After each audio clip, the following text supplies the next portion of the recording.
RWP is brought to you by Porch Beer Entertainment.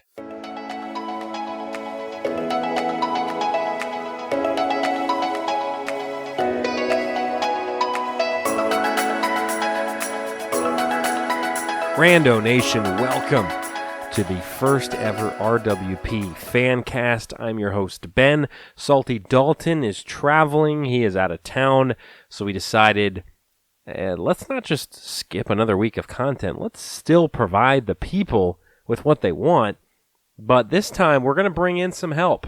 On this episode, we talked to 6 or 7 different members of Rando Nation, asked them different questions, had them bring up some topics. We had a good time. Originally, I was thinking about making this a 2-part episode, but then I decided, you know what, let's put it all in there, give you one monster show here this evening. No idea when this show's going up. Could be a billion hours from now. It could take me all night. We'll figure it out.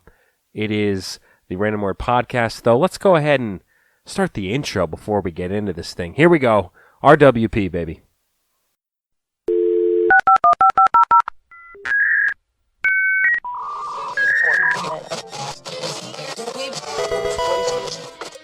This is the worst show that's been ever made. Stay away from semi-trucks. That is the worst advice ever. Afterwards, we went to Silver Diner and I had soup. Memories all alone in the moonlight. Oh, I heard the squeak of the pen. Thanks, hon. Can't wait to rob these banks with you. Coochie coochie goo. If it means, like, stripping off all of your clothes to fight this man. I immediately hung up the phone and I deleted the number and I think I might have died. That was the opportunity for the counselors to hit the kids that they didn't like. Yeah. Like he does, like, kind of almost like, not sexual magic. Oh my god, I love your show! Shirt phone. Da, da, da, da. I built a giant submarine! And she kept saying the word heavy. Hunter, I barely know her. Your Tamagotchi has AIDS. It's like, how does it have AIDS? Like, so many baby heads could fit in there. I don't think. Bite my neck like a fucking vampire. Ridiculous. It's ridiculous.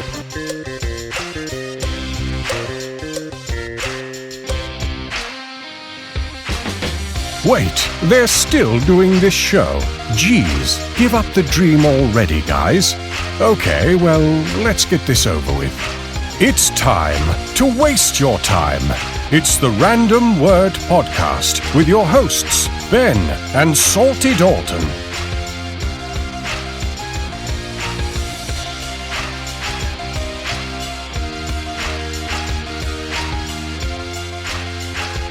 Hello? There he is. You're live to tape on the Random Word Podcast. Glad to have you on. Here, man.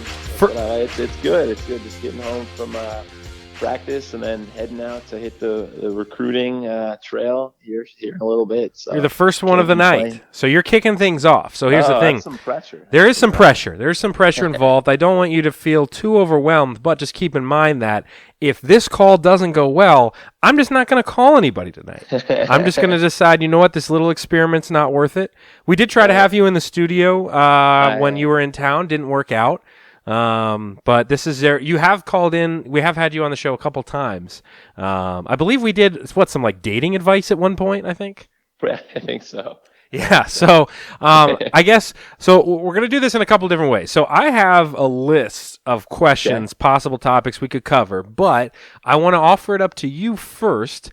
If you have any fishbowl invention, do's or don'ts, anything that you want to bring to the table, you just let me know, and we can discuss those. Otherwise, I do have some questions as backup. Let's do the questions first. Okay. And then we'll okay. So we won't keep you too long on the line here, but let's start with a couple of these. So first one here: what is the sexiest name, and what do you think is the least sexy name? Oh my gosh. So for me, I feel like sometimes, well, obviously, you know, my wife has the sexiest name in the world, of course. Let's just get that caveat out of the way. But besides that, I think anybody with that, they always say, like, and if you have that, like, I at the end, like Tony or Tori or some of those, you're usually not talking about, a 500-pound hog. But, you know, what are some of the hottest girls that you've, met over the years? What are some of the hottest names you feel like? Yeah, I'll agree with those. I'll give you the other, and I feel like any, and not to stereotype, but any like old-fashioned name like Gail or Shoot, I don't Maybe even know. But Brenda's a little tough.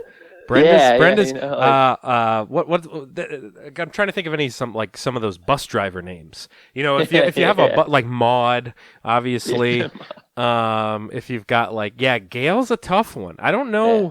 I don't know too many because there's some of these names that aren't even really in existence anymore. No, I know. Yeah, some of those. Yeah. So I feel like usually if you're stuck with one of those, 1920, 1930 names, it just kind of puts you, 2 feet behind the starting line. Okay. So we went over a couple options. All right, here we go. What about if animals could talk? What animal do you think would be the rudest animal? Oh, I'm gonna go outside the box here. I'm gonna say a gnat. A gnat. Yeah. So you think out of all the animals that exist, the small fly, the small gnat, little pesty, annoying. You know what I mean? We've all met those. But so the animal would still be the same size. So yeah. I know, but I'm saying the gnat would be able to talk some but you could immediately kill it. You could murder it immediately. So I feel like it's got to be an animal that you can't necessarily kill, It's because you could get in trouble for killing obviously people say cats would probably be kind of sarcastic. I don't know if they'd be fully rude. I mean, I feel like a hippo is a type of animal that's you just get the out of my way. There's just no way that a hippo would be able to do whatever they want. That's true. That's elephants seem nice to me. They seem like elephants. They would carry you on your back and let you ride them around.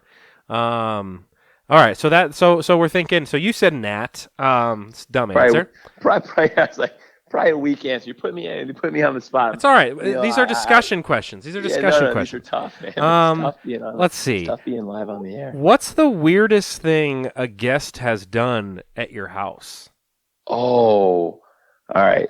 And we can bleep out names if you need me to bleep out. Yeah, I'm not going to name this person, but okay. My Keith was there with me. So Keith visited Austin with me, and someone else, not an immediate family member, but someone else came with us.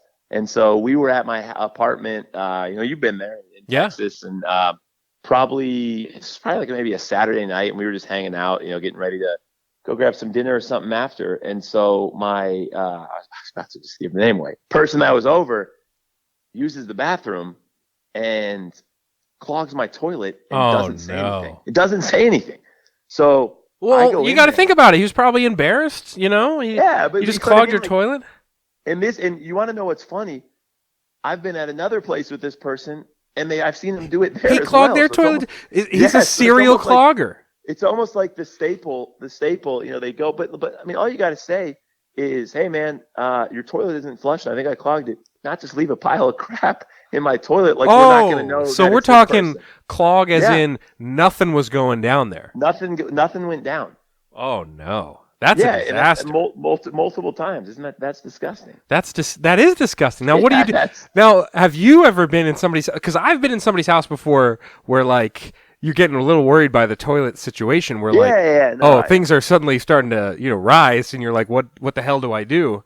It's a nerve-wracking experience. I once did that. I think it was a middle school girlfriend went to her house and one of our friends, I don't think he listened to the show. I'm not going to say his name, but you and I both are good friends with him, known him a long time. Remember, he had a bathroom that was in the living room, where his name starts with a T.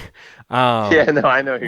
Remember where if you had to use the bathroom, the entire family, it was right. The entire family would be sitting around watching, The Price is Right, and you're in there trying to be as quiet as possible because they're all right there. What a horrible place to put a bathroom. Well, you want to know what? Also, the worst type of bathrooms are the ones that don't have fans. True. That's. I mean. That'd be a don't for building a bathroom if we just jump into do's and don'ts. Don't for building a bathroom in a public setting, not have a fan. You have to have a fan for multiple reasons. Obviously, smell, but also it's a sound barrier between you and the rest of the room. Oh, for sure. You got to have a fan, because then there's also the situation where you go out to like one of those bars or restaurants where it's a one-person bathroom, and there's people waiting in line behind you, and that's a nerve-wracking experience too, because if it's the middle of the day, there's no loud music or anything pumping, like they can hear everything that's going on. And sometimes it's not a pretty situation, but you should call if you want a story about another good friend of both of ours. KS are his initials. Yeah. So, okay, let me tell you this story. This is insane. So he was out, I want to say it was at Virginia Tech, out one night at a bar, and his stomach he feels like he's about to crap his pants, right? So he's like, I got to go to the bathroom. So he goes into a public bathroom at a bar, and in the bathroom stalls, there are no doors. Ooh. And so he's basically faced with the idea of, do I crap my pants or do I just use the bathroom and let everyone see it? So he decides, no doors. What is this, prison? He decides that, maybe they're worried about people doing drugs in the bathroom. I don't know. I'm not really sure why, but then it's like, why even have the stalls? Why not just build more urinals? If you're not going to.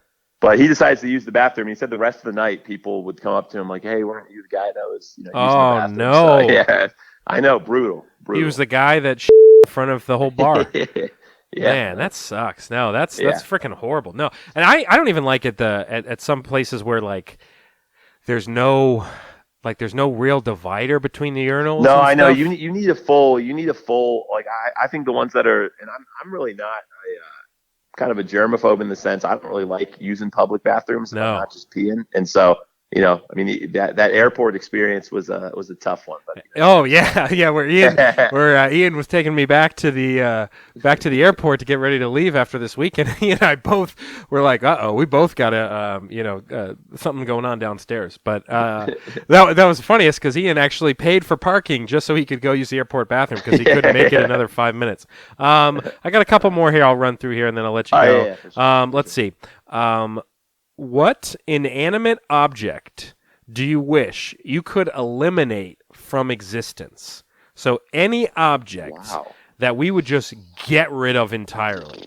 Something I was trying to think earlier about, maybe things that I trip on a lot or things that I find pointless or stuff like that. It is tough.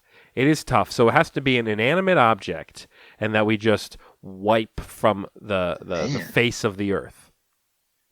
I don't know so much anymore but when I was teaching, I would have probably picked those fidget spinner things. Oh, yeah. Those like little things. I think like now I probably wouldn't as much because I don't really see them, but. What about laser pointers? Like, what's the point of a laser pointer? Yeah, that's true.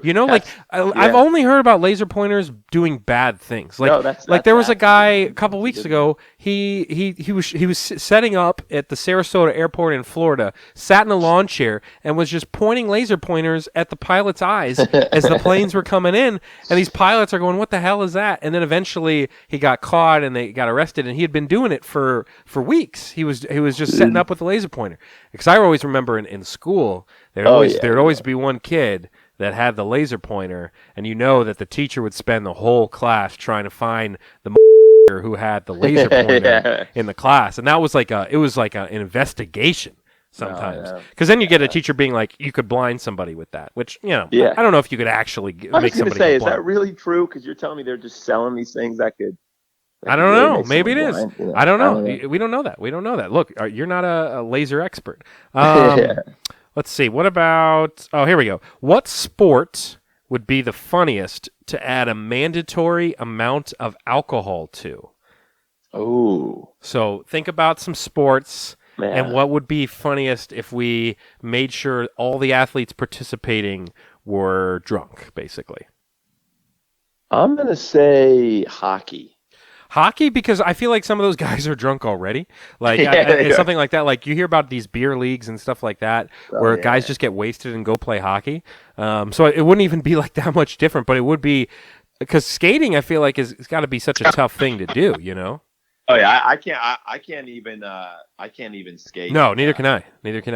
I'm a bucket guy, where you got to like have the bucket out in front of you to skate you around. I was trying to think of some other ones that would be pretty good. I mean, archery, obviously. That would be dangerous, Pretty funny. Trying to see somebody try to shoot some arrows there, like discus throw. You know what would be pretty funny is actually like a race, like a 400-meter dash. Because people are going to be sprinting off in wrong directions. People are going to be throwing up and falling over. Maybe the little spinny bat thing too. Before add a little extra element to it. I mean, really, any of these sports. Like, imagine baseball, like a pitcher trying to throw 90 miles an hour, just being completely hammered. I mean, it's probably happened. Let's be honest, in Major League Baseball history. Didn't some pitcher throw like a perfect game hungover? Wasn't David Cohn's perfect game? He was like hungover or something like that the next day. I think so. Something like that. I was at that game. Oh yeah, you were? Little David Cohn. Didn't you leave early? Next question. I'm pretty sure that doesn't count because you didn't see the perfect game. I was there. You saw a half perfect game. There was like a 3-hour rain delay. They were out of any drinks that weren't come alcohol. on. I was like 7 years old, dude. Come on. What do you want me to do? That's sad, man. I mean, come on. You should have told I was still there. No, it doesn't count. But didn't somebody in your family stay or something like that? So I have seen the craziest stat is Emma. Emma saw Jordan Zimmerman's, was it perfect game or no hitter? No hitter, yeah. No hitter. And then the next baseball game she went to the following season was Max Scherzer's no hitter. Oh, there you go. Keith, my dad. So yeah, I mean, honestly, do you think anyone ever in a serious question? I mean, how many people do you think could say that consecutive games they attended in the major leagues and no hitter was pitched? I mean, I don't know. Nobody. You know what I mean? Because I honestly don't know if anyone has. No, that's impressive. And then you got to just stop going to baseball games at that point because you got to just be like, I saw these two. I'm good. This is my little thing, and then stop going. But yeah, besides that, man, wrapping it up here. You've been a fan of Rando Nation here for quite a while. Listen, you make your whole team listen every bus trip, right? You put it on the bus speakers and let the whole basketball team listen. Yeah. If only something like that. If only. But yeah, so we'll definitely try to have you in when you're next time you're in town. But before we let you go, I want to know your favorite, let's say, either favorite moment from the show or more specifically like a favorite fishbowl invention or pilot house idea or something like that. All right. Favorite memory is definitely when you guys called that, was it like that spirit? The paranormal investigator. The paranormal. I can still remember I was still at St. Edward's and I was on the bus. We were driving through, we were just outside of Dallas actually, and I remember just listening to that one and just dying laughing. That was a classic one. No, she was a trip. Man. Some of the stuff they do it for free too. Yeah, they do it for free, and some of the stuff she was saying. I mean, Salty Dalton and I were looking at each other, we're like, "What did she just say?" Like, I don't understand what she's saying. She'd be like, "Oh yeah, we're going to a house, and then this, and you'd be like, "What do you mean?" And half the time, I couldn't tell if she was like joking with us or if she was serious about stuff. Man, that was like one of our first interviews on the show. I feel like that was it's been all downhill from there, but that was definitely our best one, I would say, because that was definitely some of the most fun. Any invention that sticks out? Yeah, I liked Dalton's body bag. I was a big fan of that one. I was a big fan of body bag, and then you had what was yours on that one? Was that when you had like yours were like instead of buying like Christmas presents, it was just like once a month you just got sent like a random object. Well, yeah, it was a little more in depth than that. That might have been the worst idea. Okay, all right. Well, yeah, now you definitely have to go. All right, that was the first one to kick it off here on the Rando Nation FanCast. That is Ian. Glad to have you on the show, buddy. Appreciate it, man. Go Bobcats. All right, see ya. Salty Dalton. Well, look who decided to come on the show. Well, I heard you were running the show without me. So well, I figured this is eventually the power grab. This is the coup. Look, I may or may not be using this as an opportunity to test out other possible co-hosts down the line. This is like when the band is going really great. Say I'm the drummer and I'm loving life, and then you come and you go, hey, let's just go solo. I'm not going to argue with you. And you're the guitar player and the singer, so like you. Oh well, yeah, obviously. Shot at starting a band. Well, clearly, because I already do all that stuff. I mean, I already am a band. I am a one-man band. That's what they always say. How's Texas going? You've been there for 5 weeks now at this point. It is actually super weather. Oh. It has been 30 and 20 degrees, and then we were under a gully wash. Do you know what a gully wash is? What's a gully wash? That sounds like a creature from like Grimm's fairy tales. Watch out for the gully wash. A gully wash is basically a flood warning, but in Texas they call it a gully wash. Gully wash. So we sat down, and this weather alert comes across to all the other folks at the other side of the table when we're negotiating. They go, we're under a gully wash. And I look around and I go, what? You got to remember about the gully wash, man. You got to protect yourself. You got to do a couple seances. Flush ice cubes down the toilet. You got to be careful out there. We got to have you back here because you and I have so much left to do here. We've got a whole new book for Bad Book Club. We do, don't we? Yeah, we've already been promoting it a bit. I've read the book. I read it when I was at the DMV at the car place for 5 hours. People are stealing my identity since you left. It's just things are just. I cannot wait to get back and talk about that. Also, I'm gonna call that number on the air. Yeah, I mean, we may have to. I don't know. I got to figure out, I don't want to interfere with a police investigation, but, we may have to. But I did want to... Call your number you got from a bank. I mean, you're right. I guess, so one of the things I've been doing with people tonight, and I did it with Ian, is I have a list of kind of weird, random questions to ask. So I'll throw out one of these questions to you and see what you have to say, all right? Did I ever tell you about when I lost my turtle? No, you didn't. You didn't tell me that. All right. When was this? No, it's fine. I'll talk about it later. Okay, save it for the. His name was Rocket, and I brought it up yesterday because someone was asking a question, and then I realized that I actually just did not care that my turtle ran away. That's kind of sadistic. I guess, yeah. Anyway, well, I was just gonna say, this might be. You know how they say the early signs of a serial killer is hurting animals. Yeah, but wouldn't that be hurting animals, not just being see you later? But well, in a way you did, because it was trying to be friends with you, and you just cast it aside. You know what happened is that turtle ended up walking onto Route 66, and you know what happens next after that? That shell is not bulletproof, man. So the only reason I couldn't find him is because he was so fast. I named him Rocket because he was abnormally fast. You would not believe how fast this turtle was. Are you sure it was a turtle? Yeah. And what the do you mean? I don't know. I don't even know what turtles are like without the shell. Do you know? Because the shell's not actually attached to them, is it? Or is it? I don't know. It is. Oh, okay. So they can't take it off like clothes. Well, they do in the Ninja Turtle stuff. They're not hermit crabs. They don't shed their shell. So they come out of the womb with the shell on? They don't come out of the womb for sure, but they're in an egg, yeah. Oh, you're right. Turtle eggs. That's the whole thing. They lay the eggs on the beach, and then you go to places and you watch all the baby turtles swim out to sea, walk to the sea or whatever, and then it's like watching them do the opposite of storm the beaches of Normandy. Yeah, they're all leaving because the birds are trying to kill them as they're getting to the ocean. So it's just that's the whole thing. Yeah, it's a numbers game. And I feel like with turtles, it's there's 500 of them on the beach and 10 make it out. So it's survival of the fittest for sure. All right, here's a question for you. Question on me. All right, if your 5-year-old self suddenly found themselves inhabiting your current body, what would your 5-year-old self do first? What would my 5-year-old self do first? With your body. So it's like a big situation. Oh, big situation. Okay, so do I have the brain of a 5-year-old? Yes. So you wake up and you think you're 5, but you're in your body. What do you think they do? Now beyond stuff of take a shit. I mean, nothing like. Okay. Hey, as a 5-year-old, that was my top priority. That was the only thing I cared about personally. I think driving a car, I feel has got to be up there.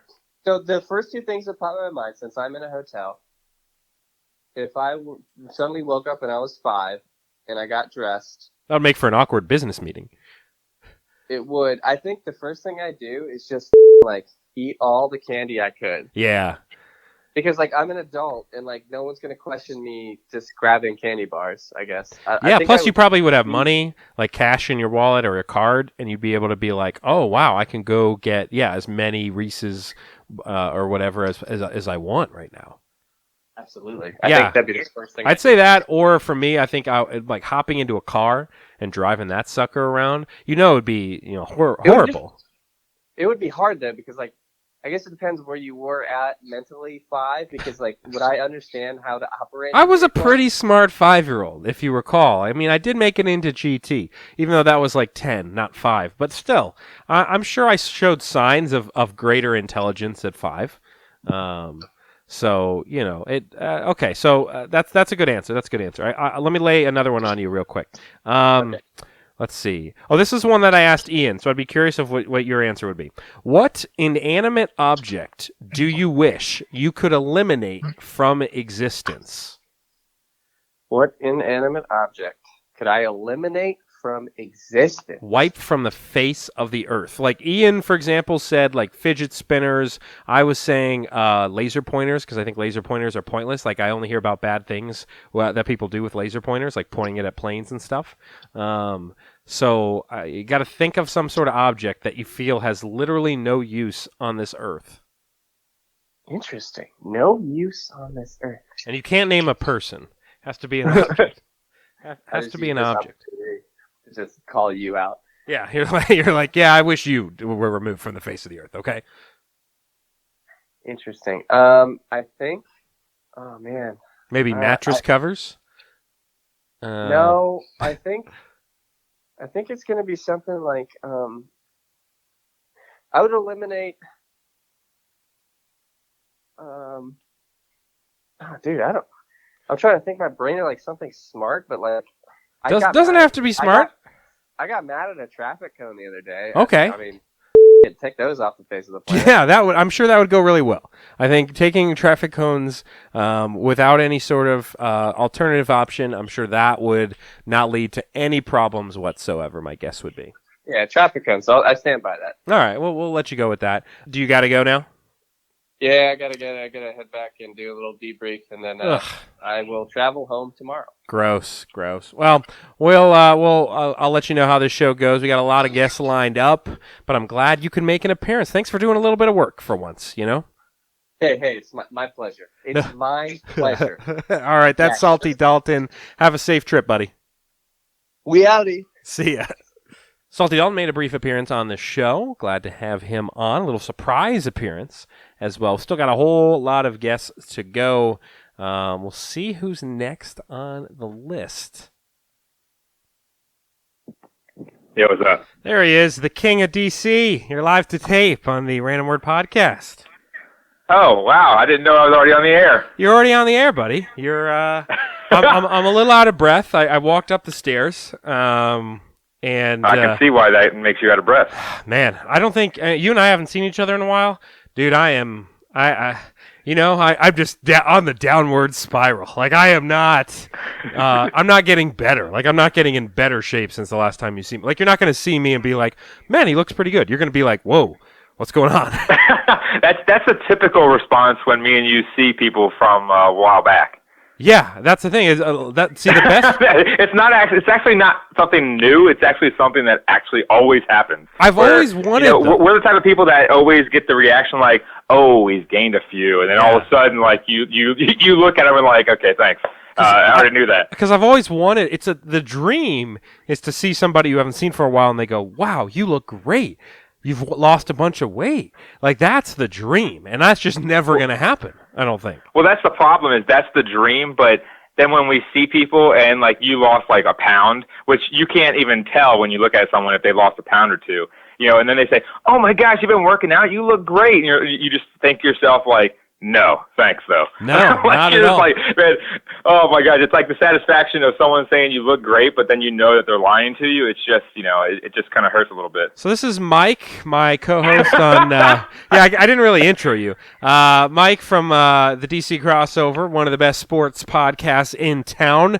We're making our glorious comeback this Monday. We're going to be recording, so make sure to download the DC Crossover podcast if you're interested in DC sports. Now, this is the Rando FanCast, and Mike has been on the show before. We did have you. We called you, or you called us. Probably we called you because we're losers. Like, why would you call us? And I believe we talked. One of the video clips is out there. It was something about being like trapped in a cardboard box or something. Do you remember that?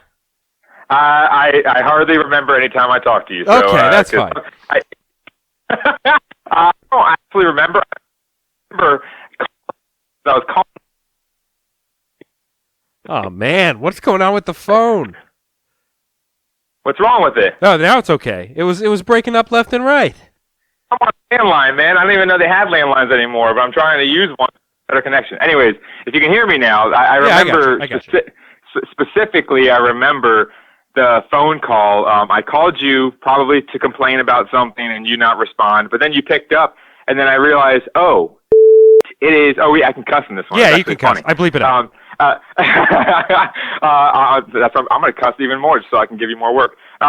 So literally I was like, okay, totally forgot. He's recording the Random Word podcast tonight. And then you just kept asking me questions, and I kept you on the phone, and I didn't get my answer from the question I called you originally. So I was kind of pissed off about that, but you know what? It's life. Yeah, that's all right. That's all right. So the way we're doing this show tonight is, and I had Ian on, I had Salty Dalton on, actually joined me for 5 minutes, is I'm letting the rando fan kind of dictate how this 5-10 minutes go. So if you have, and you're a thinking man, I mean you're a guy who I would say in literary circles you're known pretty well, because people say there's Socrates, there's Einstein, and there's Cerrone. So you're a thinking man. So I'm sure you've thought in the past about maybe some possible fishbowl ideas or TV show ideas. You seem like an idea guy to me. I do, and so I'm one of the original randos, to be quite honest with you. I haven't listened to it in a while, mainly because I don't have as much time as I used to. You hate us. And that's fine. Yeah, exactly. I forgot when the last episode I listened to, but because like I said, I don't have, as you know, with my change of jobs and everything like that, I used to have a lot more time in my hands, so I used to listen to it all the time. But now I don't have that much time. But I have some stuff that I've written down over the years. Has it been years? I don't even know. Oh, man, yeah. It'll be 2 years of doing the Random Word podcast in September, and probably like 7 years of doing DC Crossover, First Pick Blog, some sort of combination there for you and I. Yeah, I have some stuff in here, but I literally have stuff in my notes titled "Inventions and Sponsors." Okay. Like I'm just like, oh my gosh! But I will give you one of my inventions. Yeah, let's hold on. I don't have the music. I don't have the music, but let's settle in. Let's settle in as if we're in the pitch meeting. So you're in the fish dojo here. You're in the fish bowl. I am one of the fish here on the panel. And you've just walked in. Go ahead and present your fishbowl invention. Okay, here it is. You ever have that feeling of insecurity when you look in the mirror? Every day. Introducing the Let's Be Real mirror. It's the mirror that tells you if you look like a moron or not. Okay. Now you're looking fat in that dress? Don't ask your idiot boyfriend. Ask the Let's Be Real mirror. Think those pants may rip down the center when you bend over? Don't wait for that awful rip sound in front of your coworkers. Ask the mirror. Is my ass too round for these pants? What about those pesky buttons on your shirt? Don't wait until they start popping off and blind somebody. Ask Let's Be Real mirror. Are those my love handles stretching the out of the shirt? So let's be real mirror. If you want to get laid, ask the mirror and you might get paid. Available in 5 voices: Arnold, the woman who does the Rugrat voices, Jackie Chan, Chris Tucker, and Shrek. Floor stand included.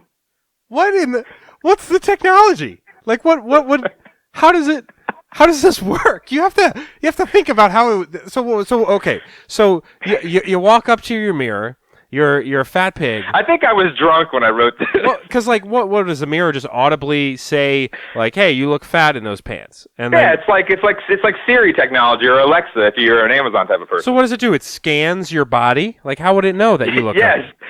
yes. It's kind of like if you think about Shrek. When Lord Farquaad sits there and says like mirror, mirror on the wall, and then that little face appears. Okay, that's sure, kind of like that. So you like say the that, magic huh? words. Yeah, you say the magic words, and then all of a sudden it pops up and says like, "Wow, you are ugly today. Change that immediately." Oh, okay. So you would valid questions, by the way. Yeah. That's okay. So that's.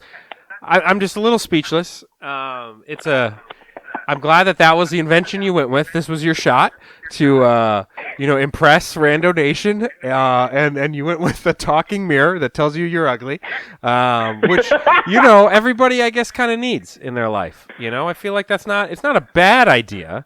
It's not a great idea, but it's not a bad idea. Yeah. I'll give you 2 stars there on that idea. Okay, two stars. 2 stars. 2 stars okay. out of 5. I'll take that. Now I've got. I know it's out of 5. Trust me, but I'll take 2 stars. I mean, literally, it's it's the best I could do for now. I mean, that's the one I have written out. I have a couple other inventions and sponsors and stuff like that I just have listed. Sure. But I don't really have any descriptions for them. That's exactly. all right. That's all right. We'll run through those in a sec. Let me ask you a couple questions. I got a list here that I want to get your thoughts on this. So here's one.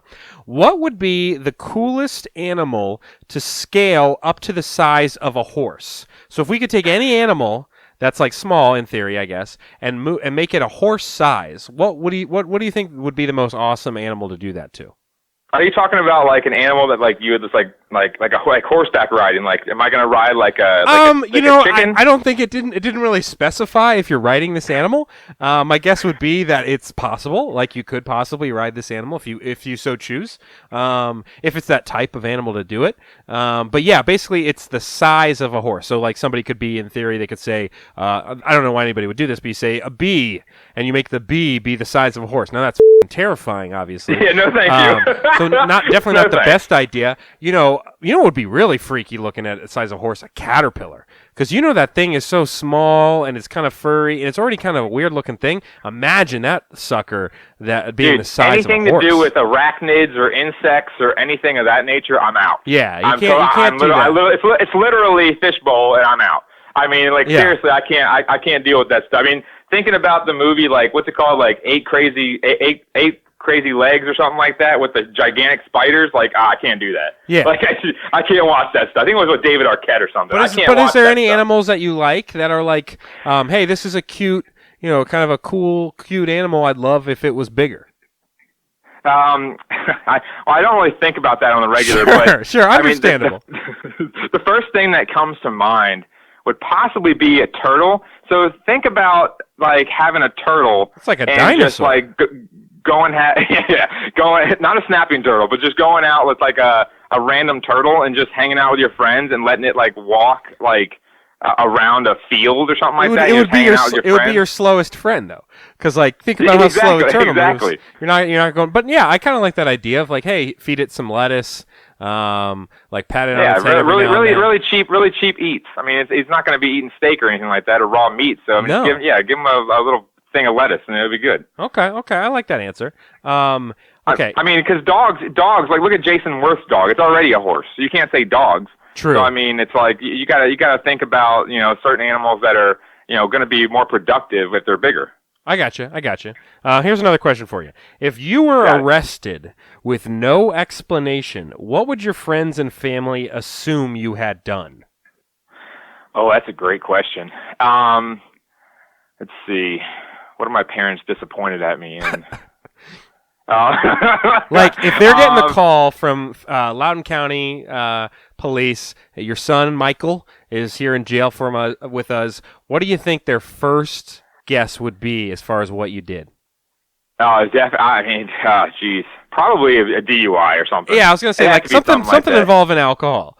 Yeah, because think about it. So like even whenever I tell them like, hey, I'm going to do something or whatever, even if I'm going out of town, like even in like years past, like I'd be like, hey, I'm going to I don't know, Miami or something like that. like my mom will always like text me and check on me, like saying like, "Hey, I'll pay for an Uber if you want it," and I'm like, "Mom, I'm fine. Like, calm down. I'm old enough to get my own stuff going." But it's definitely something, probably like you said, involving with alcohol. I don't get into bar fights or anything like that. I'm not that type of person. No, you're a nice guy. You're not really a fighter. You're more of a. I'm trying to think. Here's the thing, Mr. Simpson. I'm trying to think of exactly what other crimes there are that I would be capable of doing. Sure. I mean, I like I said, I love a nice adult beverage, but maybe you go to the buffet and you walk away without paying your tab. I don't know about that, because I think that if I go to a buffet, I eat too much to the point where I have to like roll out of the buffet. Yeah, you can't run out. I can't really walk out of there. So they'll probably catch me pretty easily. But yeah, I think it had to do something with driving while intoxicated, even though I don't do that. Well, yeah. So DWI, DUI, stuff in that nature, I guess you could say. Okay.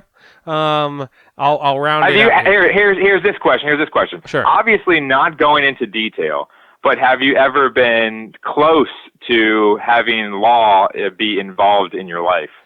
Not really. I mean, the closest I've ever been involved with was, I forget what birthday it was. It was like my 22nd or 23rd birthday, living in Ashburn, and I didn't really have a party. I had like 4 people over, drank like a handle of vodka. And yeah, was not feeling great that night, but it was a small group. We were like watching TV or listening to music. It really wasn't much of a party, to be honest. That's exactly what I want to do when I drink vodka, just sit there and watch TV. Exactly. That's what you do. It's kind of a calming liquor. Gotcha. So around like 11 o'clock, we get a knock on the door, and I, fully inebriated, bound up to the door, and open the door, and there's 2 of Loudoun County's finest standing outside my door. And I'm kind of like, "Howdy, officers, like, what's going on?" And they were like, "So we got a noise complaint." And I kind of turn and kind of gesture to the room so they can kind of hear, like, "Hey, there's literally nothing, there's no party going on right now. It's literally 5 people and 4 are asleep.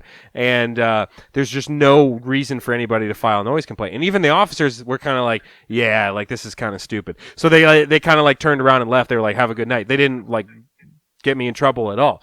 That's really the only interaction I've had with the police. Besides, I always love those situations where people just call just because they can hear like your TV or something, and it's like, why are you going to call, literally a police officer to come and knock on someone's door when you can just go do it yourself? Exactly, because nobody did that. Nobody like stopped by and said, "Hey, if you guys don't mind, keep the music down." Keep in mind, this was like a Saturday night at like 10 o'clock. Like, it's not like this was 3 a.m. either. No, knock on the door. "Hey, guys, I got a big thing tomorrow morning I got to wake up for. Can you just keep the music down?" Boom, everybody's okay. That's the thing. But these people, they went straight to the authorities, called the cops on probably the lamest party in the history of parties. And that was as close. And then meanwhile, what's going on with the identity theft stuff I've told you about is I've been passed around to like 4 different police departments. So I'm also having experience with cops where discovering that nobody actually wants to help you with anything. Like, that's what I've kind of learned from this experience. So there's that as well. I got one more question for you before we let you go. Great. Let's see here. All right. Looking through some options. All right. What would be the creepiest thing you could say while passing a stranger on the street? Geez, where are you getting these questions from? I bet it's just this, Ask Jeeves or something. Just this weird brain of mine. Like, I was thinking of some, like, some could be like you could pass a stranger on the street and just be like, nice underwear. You could be where they're like, "What the hell?" Why don't you? Well, here's the thing. Why don't you ask, or not ask? You just asked it. Why don't you ask it to yourself and answer yourself and give me a hint? Because right now it's like, if I answer that too fast, then the listeners will think I'm like the weirdest person on earth, because I do it all the time apparently. So obviously, now that you see it in person, and you know how you can like think of answers while you read the question. Sure. I need you to answer this real quick. Okay. So give me like a second to think, because I need to think of some weirdness. Yeah, I'd say, being like, your elbows are pretty. I feel like somebody would be like, what the f*** did he just say? If you like walk by and be like, "Make sure you call Grammy," and they're like, "Wait, what?" Maybe being... Okay, so you're saying like you're not saying like weird. You're saying like. So no, I'm not really confusing. diving into the sexual realm. No, I'm more kind of sticking to just because it says what's the creepiest thing. So I guess if you were like, have a good because you're saying like something confusing. Like if someone told me don't forget to call Grammy, I'd be like what the. Maybe if you were like have a good shower later or something like that. Like okay, that's pretty weird. That's creepy. That's creepy. Or if you're like I don't know, like, I'll see you later tonight, and then they're just like, what are you talking about? Maybe like, is that what they say? Maybe like your skin. Is that the last response you've gotten? Yeah, maybe if you're like, man, your skin looks nice, I wish I could try it, or something like that. What are you, try it on. What is that? Hey, it's answering the question. It says creepy things. Okay, creepiness. What if you said, what if you went by someone and like you had like that foot fetish thing? And not that I have it. Don't sure, I don't sure. have You that. seem to know a lot about this. Okay. What if you said something like, "Oh, those are nice shoes. I wonder what's inside of them." Okay, that would work. That would work. Like that. This is really riveting conversation for your listeners. Oh no, they enjoy it, man. This is what. You Okay, think anybody's listening this far into this probably episode? Not. They probably heard my name and like, okay, we heard enough of him on the crossover, and I'm kind of pissed off that it's coming back. But okay. Okay. Well, no, I think that's a good answer though. I think that's a good answer because people get weird about the feet stuff. People are creepy. Exactly. That's why I thought about it. I was like, what's weird and what could you say that's really creepy about it? I like it. No, that's a good answer. That is Mike. Mike, before I let you go, any favorite fishbowl inventions you remember from the show or anything like that? Any favorite moments? Favorite. Well, I'm trying to think. That for a fishbowl, I mean, what do you want to give you? A moment or a fishbowl? You know what? I'm going to leave it up to you. You can decide. Oh, great. Well, definitely not the poo in the shoe thing. That's an old school reference. Sure. That just seems like it can get messy real quick. That goes back to like high school. I came up with that idea in high school. Well, I've known you for a long time. Not since high school, but I know you for a long time. So, I would think, gosh, man, there's so many things that have gone on over since the time you guys started. I definitely, because that's the thing is that I can't really encompass one exact moment. There's just so many that I've just been listening to. But that's the thing about you. I mean, for you and Dalton, you guys have your own kind of language, stuff like that. And for me, it's kind of weird because me and you've been broadcasting for so long together that like I think a lot of things that you do, and this is a compliment to you. I'm not kissing your ass or anything, but it's like go ahead, continue. So many things that you do just make me laugh, and it's like it's because we broadcast together and we have like our own inside language in the broadcasting realm that we've done before. So it's like something that someone thinks is just kind of stupid. I think it's hilarious because of the sole fact that I reminisce of the stupid times that we had in our broadcasting trips and stuff like that. So, that's the kind of the entertainment I get. So your favorite moment of the Random Word podcast is just me, just. Okay. Well, I did like. Obviously the Woo Boy Chicken stuff. That was pretty good. Yeah, the hot chicken challenge, man. That thing. I didn't get to watch it. I listened to it. We didn't really put up much video. We only put up a couple clips, but man, that thing killed me.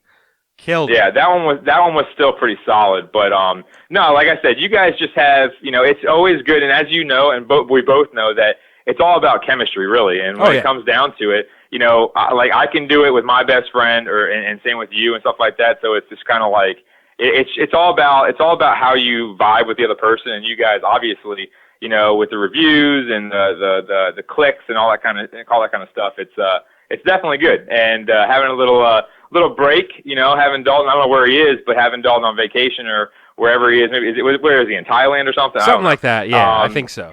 But yeah, I mean, having a little break and stuff like that and getting some close people to call you guys and stuff like that, it's going to be a good episode to listen to. Ah, well, there you go. And as you heard it from Mike Zerone, the show is pretty good. That's what that was his review there of the Random Word podcast. Catch Mike and I. 2 stars. There you go. Catch Mike and I on the DC crossover. We're getting that started up again. If you're a DC sports fan, definitely check it out, or just a sports fan in general, or even not even have to be a sports fan. We talk a lot of non-sports half the time as well. So check out the DC crossover, and also follow that on Twitter at the DC crossover there, and follow at Cerrone16 on Twitter for Mike.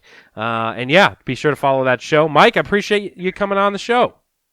Anytime, man. Hey, we're always planning this DC crossover, Random Word podcast, crossover. So whenever we get this in store, I think it's going to be pretty legit. I think we should have, after we have that original one, then I think we should have Ian, whenever he comes back from being a hotshot in Peru, apparently, have him. We'll have a lot of people in there and just have like this big, huge thing. Because we have a lot of mics and stuff from unknown sources, if you know what I'm saying. Yeah, do a monster show. A monster show. I like that. I like that idea. That would be fun. I like that idea. All right, Mike. Well, I'll talk to you later. Thanks for coming on. I got to now call our CMO, Mr. Pete Jaworski. Uh-oh. Hopefully he answers. Yeah, hopefully. All right. Talk to you later, bud. See ya. That is Mike. You can hear us, like I said, for the billionth time on the DC crossover. We're going to go right into calling the man, the myth, the legend, the greatest marketer in the business, Pete, CMO Pete.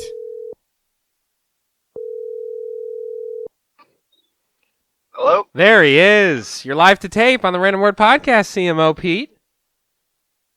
Oh. What? Hey, man, what's up? Why'd you say oh? Oh, I just forgot this was happening. Sorry. What do you mean you forgot this is happening? I texted you. I said you're coming on. This is the big guest. I mean, you're the big one. I've had 3 or 4 other people on tonight. I got a couple more after you, but everyone, when they found out about this idea, they were saying the guy that you have to make sure is on this episode is CMO Pete. Well, I guess I'm here now. Well, yeah, you're here. You're supposed to be excited.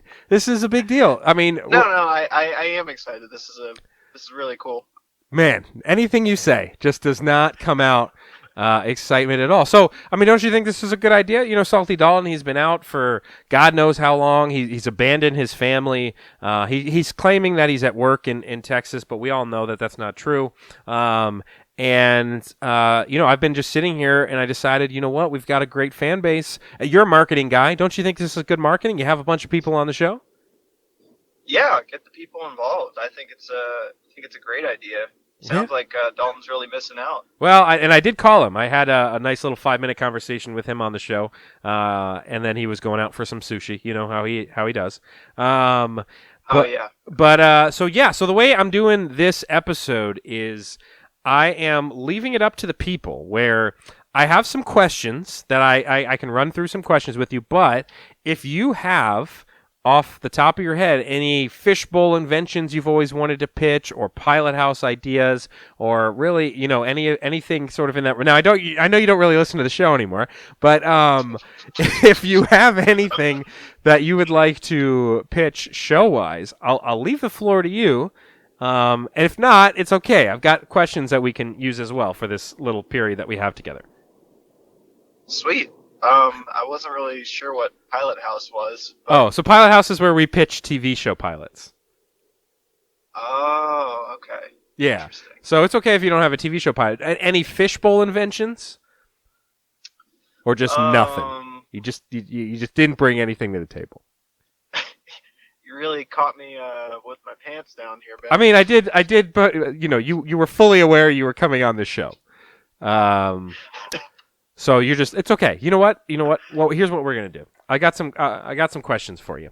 All right, and we're gonna run through these, just a few, and I want to get your thoughts, get your answers here. First one. What's the weirdest thing a guest has done at your house or apartment or wherever? Weirdest thing a guest has done at my house, apartment, whatever. And you don't have to say their name.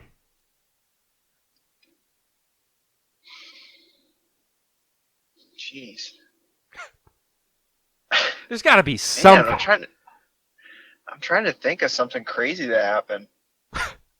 It doesn't have to be crazy. It's just got to be kind of weird. Like, for example, Ian said some story about a guy showing up to his house, and the guy ended up clogging his toilet, but he didn't tell anybody about it being clogged. So that was like a whole thing, which was definitely interesting. So, you know... Oh, go ahead. No, I was just going to say, anything in that sort of realm is fine. Well, it wasn't my house. My relatives all come in, or used to come in for, like, the holidays to my parents' house, and I remember we were there one time, and one of my relatives' brothers was not in the greatest of health, but he just started openly talking about his, like gout problems, like, while we were all at the dinner table eating. That's a nice topic to bring up. Yeah, it was very, he was going very in-depth with it, like, way more in-depth than he should have, like, describing it vividly.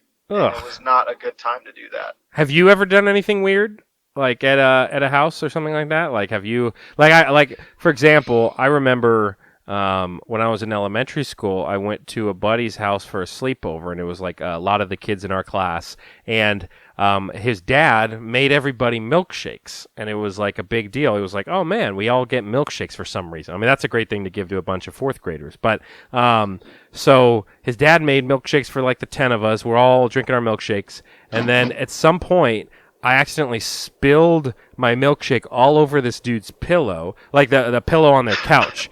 And my buddy Josh Grant, you remember him, was the only guy that saw it happen. And he and I both were like, what do we do? Because it was a really, really nice house, really expensive looking pillow. So I turned the pillow over to hide the stain and then went to bed. And then the next morning got up, left.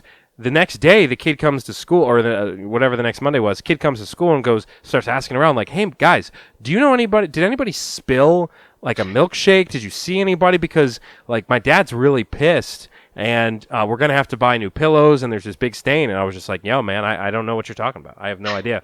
Whoever did it, clearly is an evil, bad person. But and I definitely I broke a railing at somebody's house too. The mom just came downstairs and like was just like watching TV or something, and all of a sudden it just started smelling really bad. Just turns the pillow over. There's a gigantic brown stain all over it. I mean, what's the guy doing giving me a chocolate milkshake? It makes me too excited. I don't ever know what to do with it. I'm throwing it all over the place. Yeah, you should have been like eating it in the kitchen or something. You're right. I was eating it on their expensive couch. I definitely broke somebody's railing once, like at a Halloween party, and that was the same thing where the girl like started texting around, being like, "Hey, does anybody know who broke my railing?" And I just never take the credit. And you know this being for a long time is the same thing with Kevin's computer. Is sometimes I do the crime, and I really don't do the time at all. I really don't like to be part of that criminal activity. Yeah, you just recorded some evidence there. Yeah, well, we're past the statute. We're past the statute of limitations. Here we go. Here's a question that I had asked Mike. What do you think would be the coolest animal to make the size of a horse? A scorpion. Wow. This is Mike and I couldn't really come up with anything good. That's a great answer. That's a badass looking thing. I mean, you could just like ride that around and like. Okay, so in your mind, you're not only making it the size of a horse, but you're also able to tame this animal and ride it around. Yeah, because if anybody's got beef with you, like they're getting stung. Yeah, that's true. It could be weaponized. Okay, that's a pretty good answer. Let's see. What is something that everyone looks stupid doing? Something everyone looks stupid doing. Like, I would think, like, in my mind, one of the things that came to mind was eating. Like, nobody really can, like, eat cool, Like, you always, if you're just watching somebody eat, everybody kind of looks, not necessarily stupid, but you can't look like you can't eat hot. unless it's like a banana, I guess, or ice cream. But like, besides that, it's kind of hard to look hot. Maybe like eating a cheeseburger or like eating like chili or something like that. Like you can't look good while eating some of that sort of stuff. Also, like somebody like blowing their nose. Like I don't think I've ever seen anybody who like is blowing their nose and I'm like, wow, that could be a Kleenex commercial. I mean, they got it, but that's the funny thing is in those tryouts, like at the auditions, people are blowing their nose, and you're going in for the audition blowing your nose, and they're just getting, they're like, that take wasn't so great. Can you try again? Those sorts of things. Like you're going in there for that. Now I picture some like actor who's in like a club after party or something. They're like, oh, what were you in lately? He's like, oh, Kleenex commercial. Yeah, you see that Kleenex commercial? Yeah, with the one with the guy blowing his nose. Yeah, take a closer look. It's me. I blew the shit out of that Kleenex. Like you got to think that guy does 5-6 takes. His nose is raw at that point because he's got to really give it his all on the blow. Like you can't just half-ass the blow for a Kleenex commercial. You got to go all in there. Plus, like, what if like he just runs out of stuff to blow out of his nose? Then it just like defeats the purpose. That's just air. It's disgusting. Yeah. All right, I'll ask you one more question, then I'll let you go. Let's see. Let's go with... All right, if you die and find out that everyone gets to choose a 12-foot by 12-foot square to stay in alone for eternity without being able to influence or contact the living world, what 12-foot by 12-foot square would you choose? Wait, so like... All right, so let me simplify it. So you're dead, right? They say, all right, so here's the deal. You're dead, but we're going to allow you to stay in a 12-foot by 12-foot radius anywhere on the planet for forever, but you can't make contact with anybody. Like, you can't do anything outside of that 12-foot by 12-foot square, but you get to stay there for eternity. So things can happen around you or within that square, but you're not able to make contact with anybody. Like, for example, if somebody was like, all right, I'll choose front row at Yankee Stadium and just be there for the rest of my life so I can watch all the games forever, which would probably get boring eventually, but that would be like a possible place. So what would be a location anywhere on the planet that you wouldn't mind staying in for eternity? So, question. So many questions. Like, okay, sure. Height-wise, am I limited? Like, can I be 12 feet and go up vertical, or is it 12 by 12 by 12? Let's say you can go anywhere up height-wise. It's just a 12 by 12 foot square, like on the ground. Okay. I mean, it'd either be a rock climbing wall, because then I could just, You could just keep climbing the same wall. Well, no, I could once somebody passes through, I'll be like, yo, give me some other holds, and I can change out the route. Okay. Now, you wouldn't be able to interact with anybody, but you could change the holes yourself. Yeah. Or I would be in a coffee shop, and I'd be in a space where people would pass through. Uh-huh. And when they pass through, I would interact with them. But you can't. You can't interact with them. That's the whole point. It says you can't make human contact. Oh, but I thought if they passed through the 12-foot square that I would interact. It doesn't say anything about that.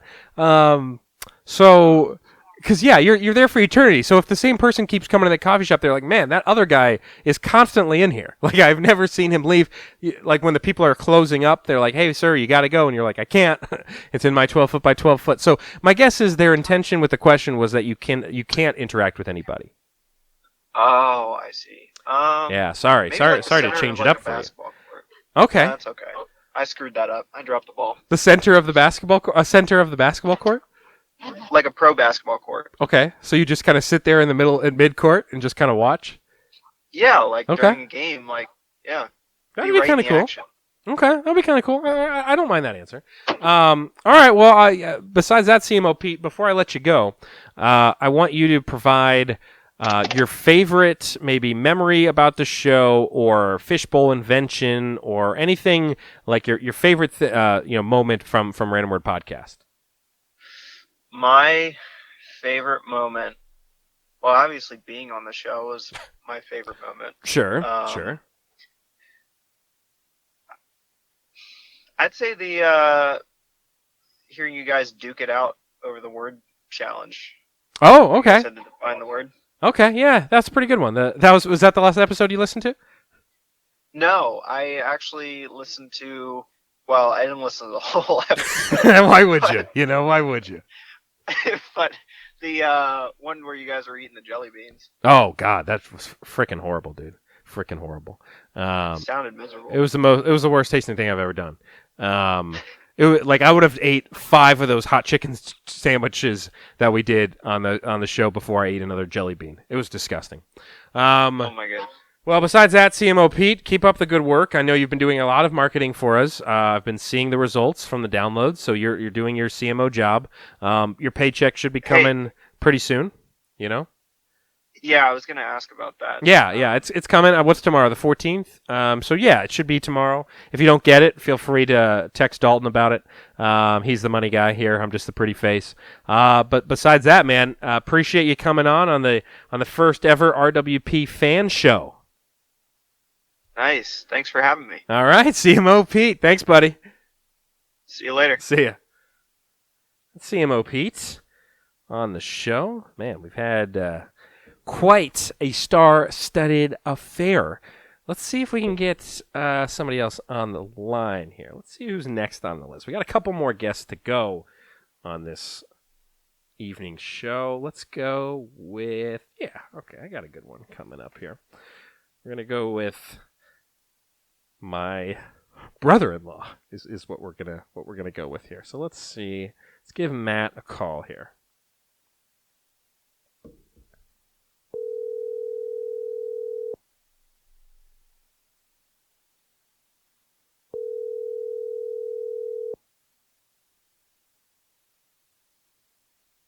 It's going to be awkward if he doesn't pick up. Hello? Hello, you're live to tape on the Random Word Podcast. Welcome to the show.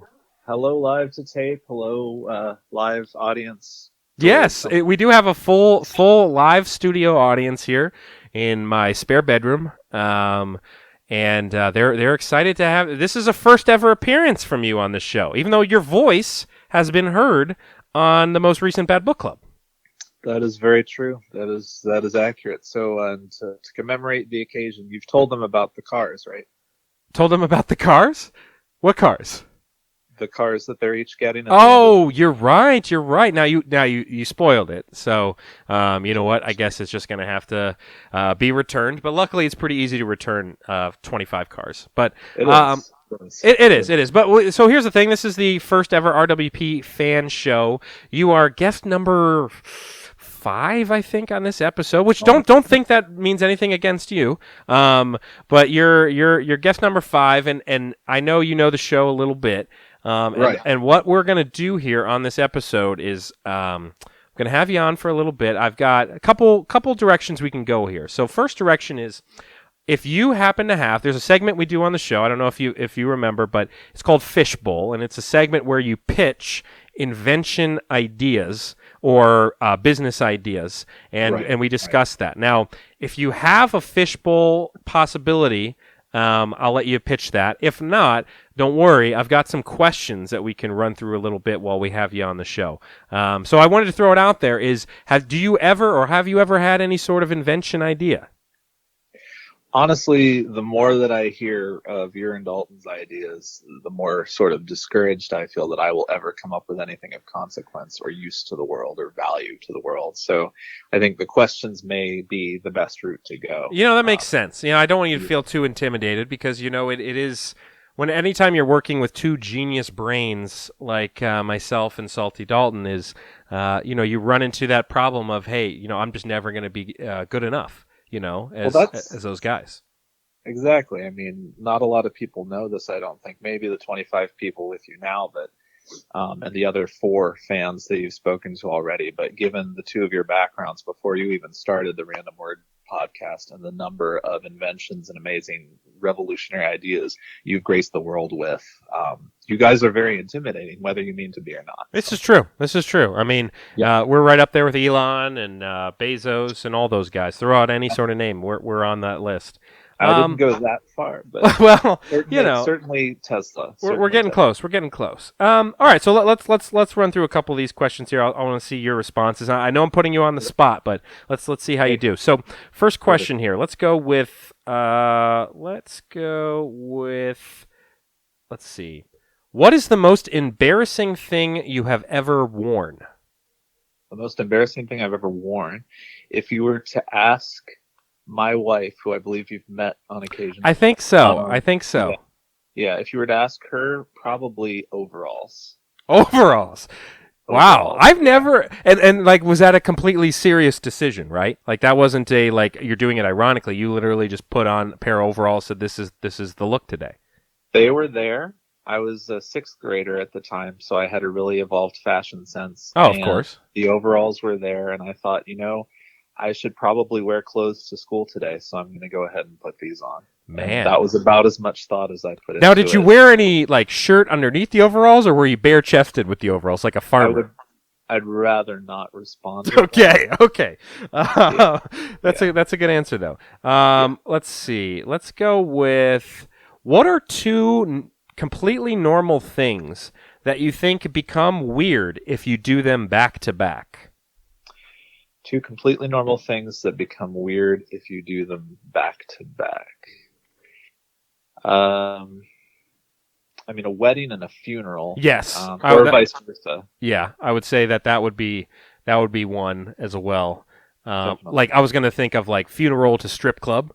Probably kind of a strange sequence of events as well. Right. Unless that's part of the will. That's true.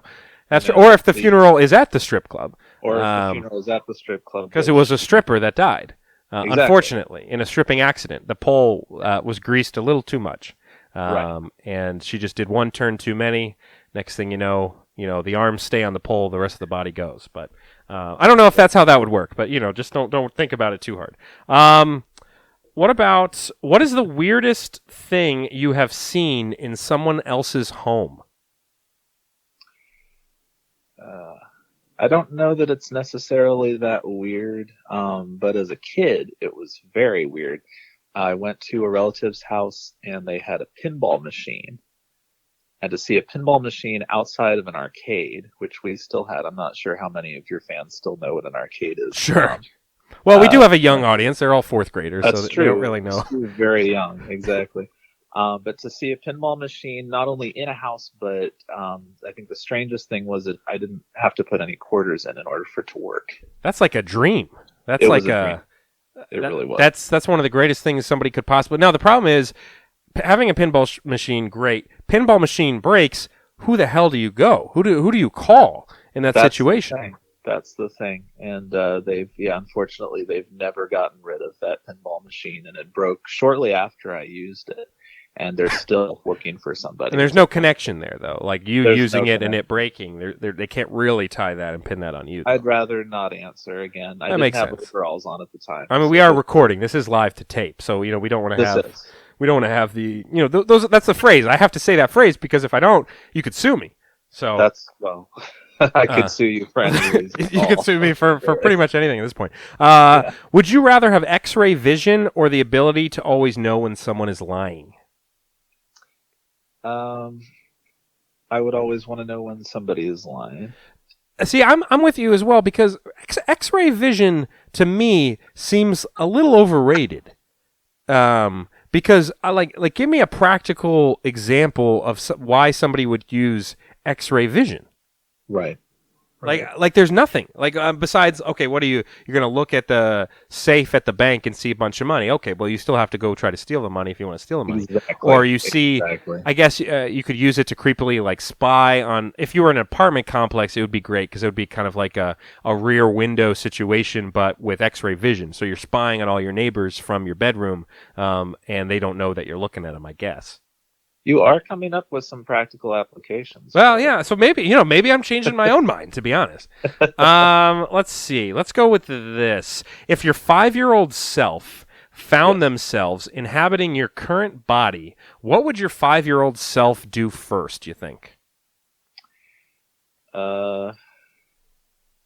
Most likely. 5-year-old self inhabiting my current body. Yeah, so we had thrown out, I'd asked this earlier, and I was saying maybe start driving, like hop in a car and drive, because suddenly you got the ability to drive a real car and that sort of thing. It's possible. I think Salty Dalton threw out, what did he say? Oh, yeah, going and buying as much candy as possible at the closest store. Right. So we're in a big situation, kind of, in this sort of scenario. That's good.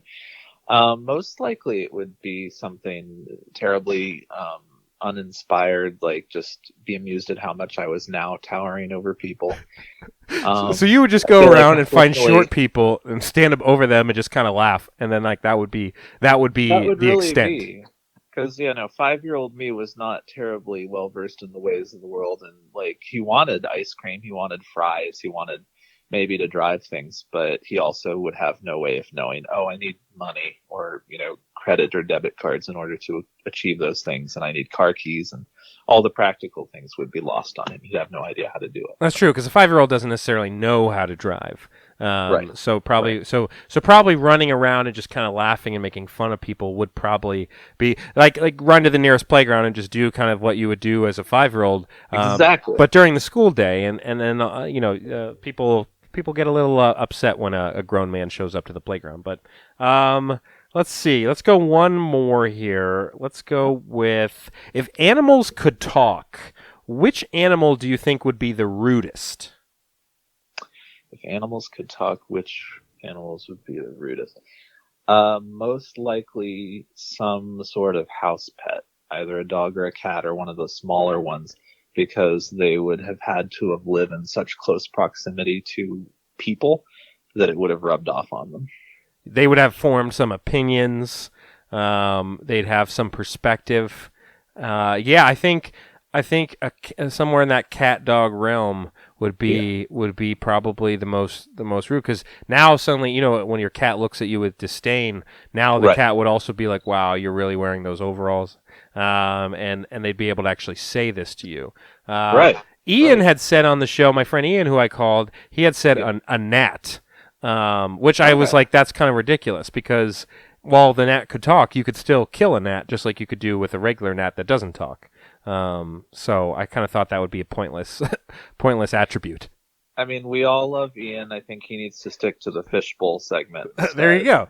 Well, look at that. The gnat for the zoologists. Look at that. You make your first appearance on the show. You handle the questions like a pro.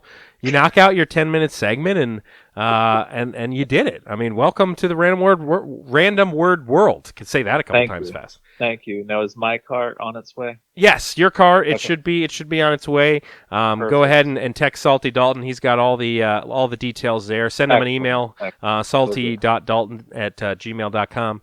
And yeah, besides that, man, we'll definitely try to have you on again in the future. And congratulations, you made it on the first ever Random Word Podcast fan show.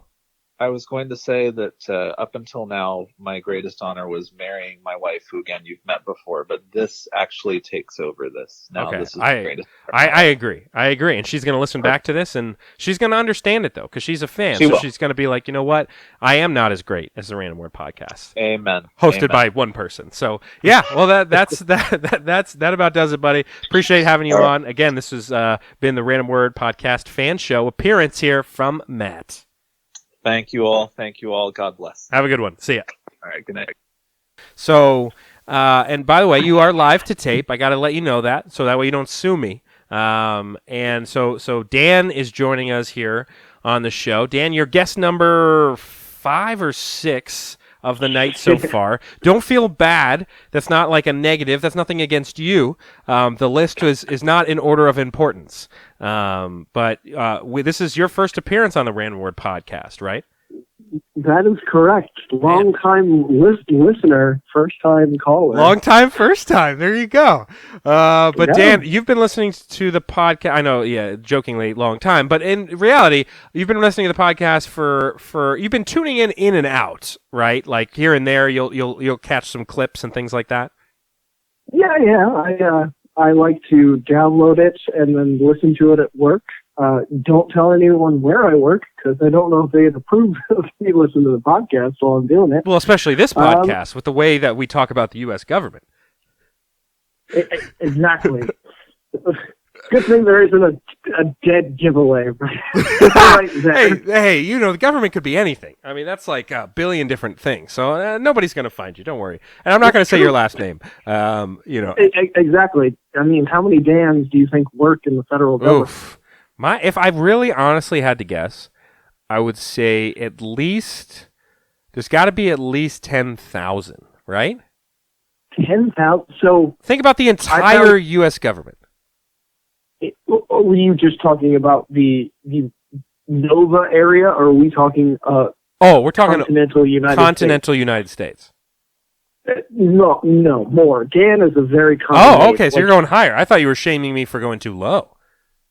No, I am shaming you for going too low. I feel like every parent in the 1980s decided to name their kid Dan. It was like you were either a Dan or you were a Kevin. Do you know how many Dannys and Kevins I had growing up in like every single grade? It's a Bible name, right? Yes, exactly. Daniel and the Lion's Den. There you go. You're that's how you got the name from. How do you feel about lions? Are you okay with lions?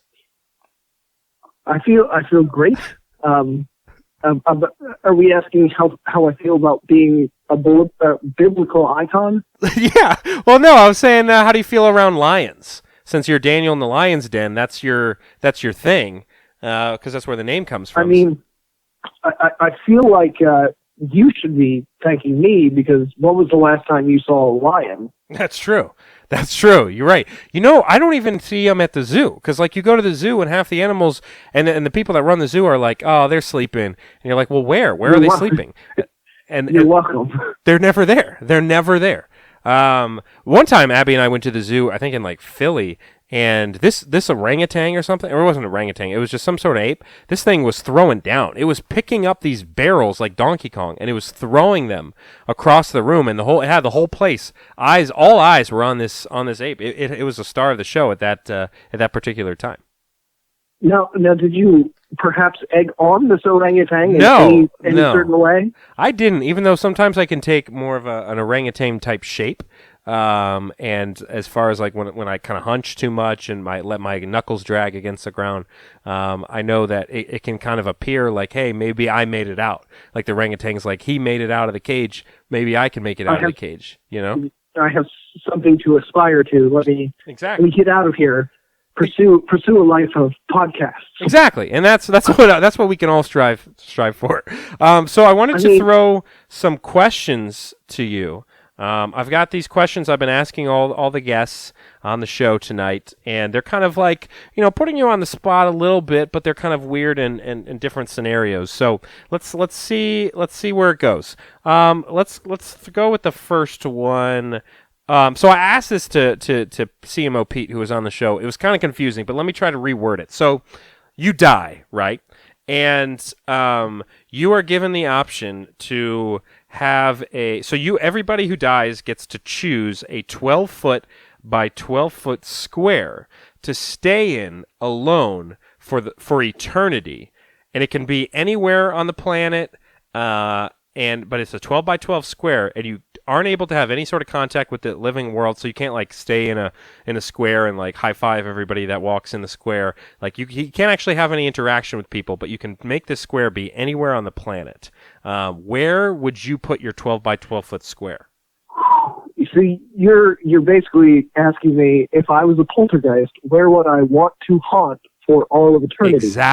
Exactly. You can't. You got to pick one spot. So, like some of the options that have been thrown out tonight, like if you're a big baseball guy, okay, you get front row seats at Yankee Stadium for the rest of your life. So you get to watch baseball when there are games there, for the rest of your life, which could be interesting for some people. That would be like literal hell. For you, that would mean hell. Yeah. Somebody said a Starbucks, and I was like, well, why? And they're like, I don't know. So I could just hang out in a coffee shop and people watch. So yeah, I'd be interested in knowing where this takes you. I don't know. I guess there would be two options. Like one, you could say movie theater, because you have That's good. Fresh new content constantly, like every new movie. But then you're also subjected to every shitty movie that's put in that movie theater. Every But then I Amy can get Schumer boring. movie. Every Amy Schumer Yeah. movie you have to sit there and watch. Yeah, she's Resurgence 2030, and apparently I'm dying by 2030. So sorry, every family member that I know. Yeah, geez, that's coming up. You will be missed, or I will be missed. One of those. But what happens if they tear down the movie theater? Like, Yeah. I guess Eternity's a long time, and I can't imagine a movie theater lasting that long. So I don't know. If I don't pick movie theater, old colonial house, because I would just want to like haunt people, like just. I'm completely. So you I pick just a said house, movies. versus a movie theater. Yeah, I either haunt a movie theater, or haunt a nice colonial house. Okay, I mean, these are your answers. These are your thoughts. You can't be wrong with these answers. Let's go with, let's see, what is the weirdest thing you have ever seen in somebody else's home? Ooh. I don't know. I'm trying to think. I mean, I've been to places, because I haven't even answered this yet. I would say, I've been to some homes where you see some artifacts or like little like figurines at the home where you're kind of like, this is really sexual. Like you kind of look at the figurines, you go, man, these are just like out there, like little statues and stuff like that. Like I've definitely been at a house where there's the little baby and like the wiener's out or whatever. It's a statue. I mean, this is like a statue. I'm not saying like a person, but things like that are kind of weird, Yeah, I mean, along those lines, I had a couple friends from high school. One in particular, whose mom had a lot of artwork, and I don't know if it was because they were like 15, 16 at the time, but we're pretty sure all of it was just vaginas. Okay. But it was like very tastefully done florist vaginas, floretic. Can you even say floretic? Is that a word? I think so. I'll allow it. We are a scholarly show, but I am kind of the final one to determine if a word is okay or not. So, a floretic vagina. There's a statement. There's a quote for the show. That, or I had a grandparent that was a little senile that would carry around a ceramic wiener dog. I guess at the time I thought that was weird because I think they thought it was real, but that was just quite odd to me. Sure. Those are good. Yeah, imagine being senile and buying dog food for a dog that doesn't exist. Oh, so they actually bought the dog food as well. Everything about this dog was real besides the dog. But who was eating the food then? The dog food. This was at a senior home, so maybe the nurses there were taking the food out to keep up the illusion. Okay. Ratatouille. Sure. Yeah. Okay. So they helped kind of keep that illusion going. So ceramic wiener dog and vagina photos, not photos, paintings. Sorry, very different aesthetic. Let's go with. All right, so you're a mad scientist, right? What scientific experiment would you run if money and ethics weren't an issue? So you don't have to worry about getting in trouble with the law. You have unlimited funds. What's some sort of an experiment you can use in a loose way? But what's something that, like scientific-wise, that you would like to do with an unlimited budget and no legal repercussions? I mean, it's a tough question. You're asking me these questions to see if we can continue being friends, because my mind goes in such bad places when you ask me these questions. See, but that's okay because and part of why I feel like you're good with these sorts of questions is you do have a pretty wild brain. So my guess is you probably have a couple things. My guess is you've sat down and you've had this sort of thought before. Man, what experiment could I really run right now with unlimited funds and no legal repercussions? I can almost guarantee you've thought that to yourself at some point in your life. Oh yeah, I mean, like you could create the perfect race of human beings, but then I'm just like in the same bucket as Hitler. Sure. You could create some sort of abominable. Like, imagine I'm an evil genius. So the scenario is already set. I'm an evil genius. Yeah, you're not doing any of this for good. You're not trying to cure world hunger or anything like that. You're just going to go with the evil route. That's fine.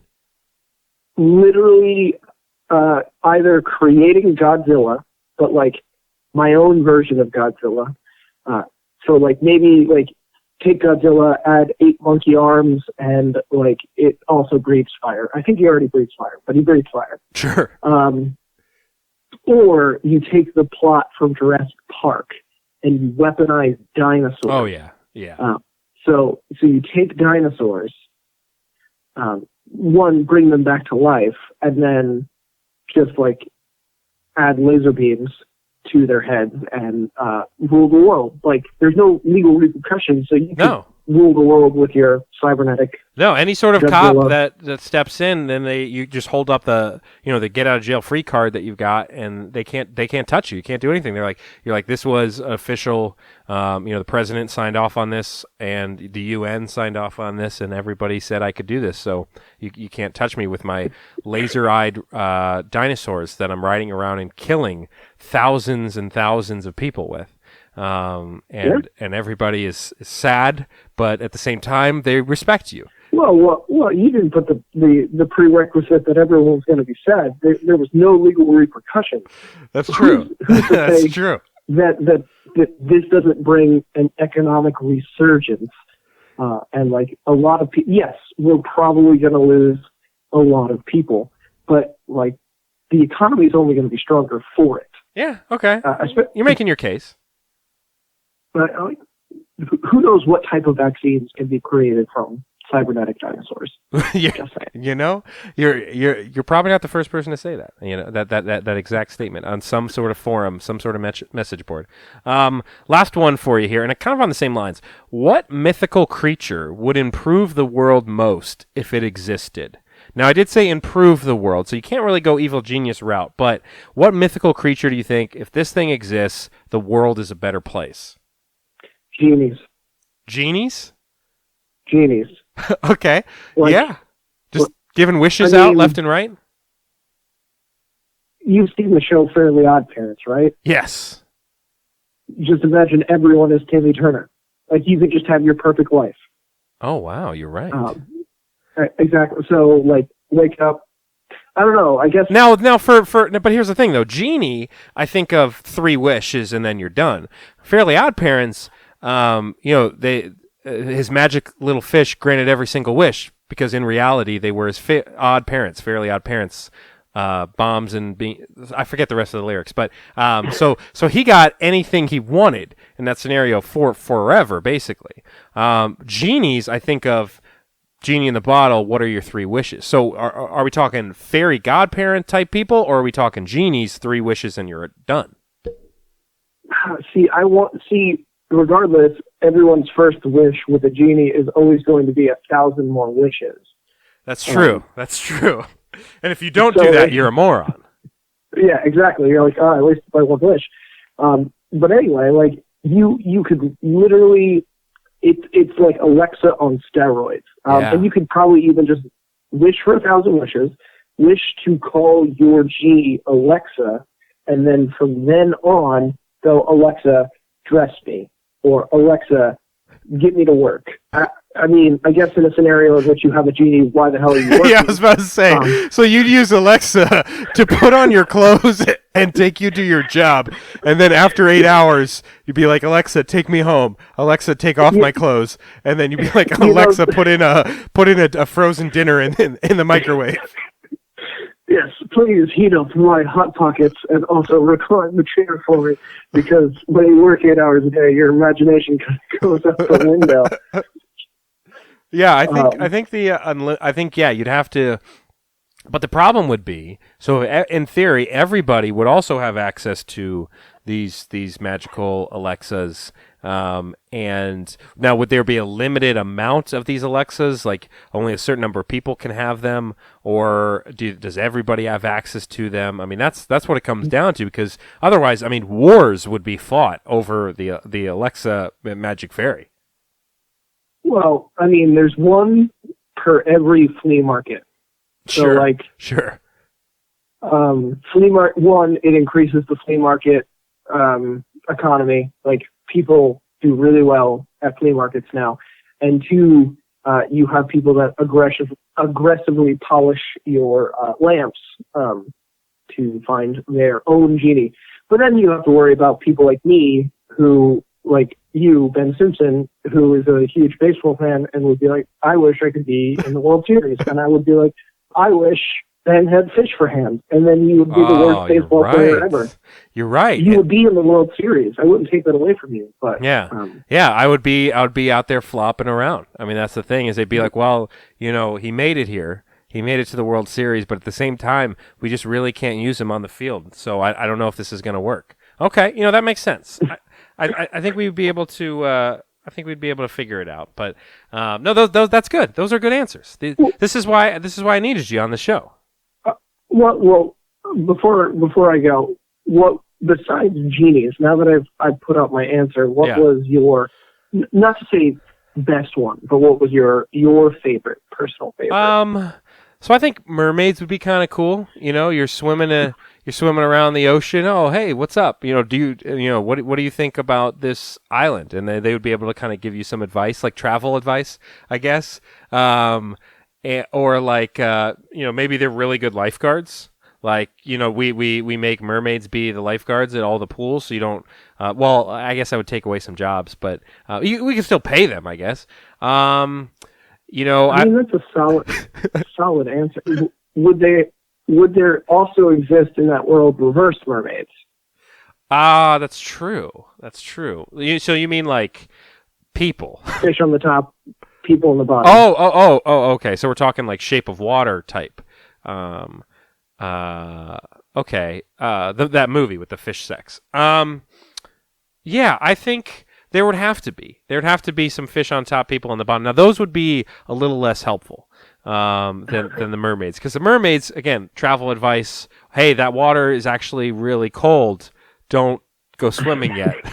You know, wait for it to heat up a little bit. You know, I don't know. You're telling me the world is going to be a much better place because I no longer need to dip my toe into water. I'm going to ask a mythical creature wading like 2 feet of water, be like, hey, Bridget, like, can I go in? Nah, it's a little cold. You'll be fine. I mean, you know, what else are they going to do? They're just going to swim around. They got nothing else to do. So why not be helpful for us? That's my thoughts, anyways. Well, all right. Sorry, not to like put the kibosh on whoever said this. That's okay. All right. Think in our world economy.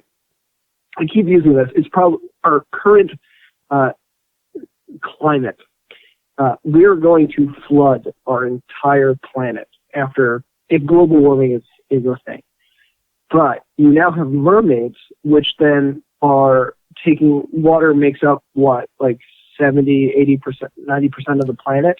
Sure. That's only going to further increase. So they increase their numbers. So now you have these mythical creatures that outnumber us. So maybe they get sick and tired of us asking if the water's cold and they kind of just like take over. Yeah, because they'd be in their element. They'd be in their element, literally, water. So they'd be, and we would be kind of too busy, kind of nervously on the shore, just being like, is it cold yet? Has the sun kind of reached the water enough? Because there's that kind of middle of the day where the sun's been shining for a bit, and you're like, oh yeah, this feels good. And they would be like, hey, we're going to kill all of you, which is possible. And they would have to have tridents as well, because they're. I mean, every mermaid is born with a trident. Yeah, that's true. It makes for a painful birth, but you know they do what they have to do. Yeah, I mean, I think you're right. There could be any sort of mythical creature. There could be the chance of an overrun, and that's when suddenly we're populated with a bunch of unicorns, and you got to have unicorn hunters out there where they're like, hey, I know this unicorn looks beautiful, but we're gonna have to control this population and murder it and have its meat, I guess. just imagine that show on AMC. Unicorn Hunters. Yeah. Unicorn Hunters. I mean, who wouldn't want to watch that? I mean, I watch Swamp People on there, and that's a great show. So it's kind of like the same thing. Unicorn people, and they would go into these lands, and there's another unicorn there, and they would shoot it, and then they would chop its horn off. It's sad. It's a sad tale, but it's kind of what this requires. But I'm going to let you go just because I've had you on a little bit longer than you probably needed to be on your end. But I appreciate it. I'm glad that you were able to come on, man. Make your debut on the Random Word podcast. We got to have you on for like a full episode, I think, would be. Because Salty Dalton, I think, would enjoy your brain as well. We kind of want to study you like an experiment, you know? I need a little bit of social lubrication to give you the answers you truly want. Yeah, exactly. Once we got to get you warmed up. 20 minutes is not enough to really get that hamster going. I need the porch beer part of the entertainment. Ooh. So I need the porch beer to give you the entertainment. Okay. That's understandable. But appreciate having you on. We're going to have you on definitely sometime here soon. And you congratulations. You joined the first ever RWP fan show, man. It's an honor. I appreciate it. And I will see you at Senior Tequilas. Perfect. All right. Take it easy, buddy. All right. See ya. All right, Dan. That was Dan. And what a wild conversation. I'm starting to get loopy now. It's weird doing the show by yourself because I'm just here in my house and I've talked to like 7 people already. I'm exhausted at this point. This editing is going to take 7 billion hours to get through, and I think I might have 1, maybe 2 more calls left. We'll see. I still have my brother. My brother ready to go here soon as well. So stay tuned for that.